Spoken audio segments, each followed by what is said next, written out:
Ito guys, magsishare sana ako kaso lang mayroong sumisirit na tubig na nanggagaling sa toilet bowl.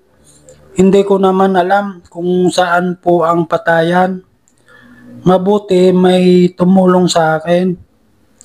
Gagamit sana siya ng payong at karton para makapasok kami sa loob. Tinakpan niya lang yung sumisirit na tubig.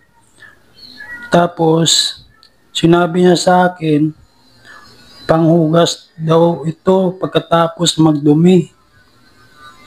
Ba nasa loob ng CR.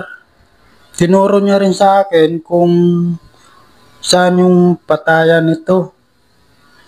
Sa probinsya kasi namin walang ganito eh. Sa gilid lang pala yung kanyang patayan. Kung gusto nyong buhayin, ganun lang pala.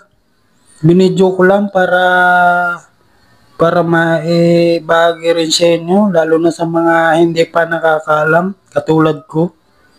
Ganun lang po guys. Hanggang sa muli. Bye-bye.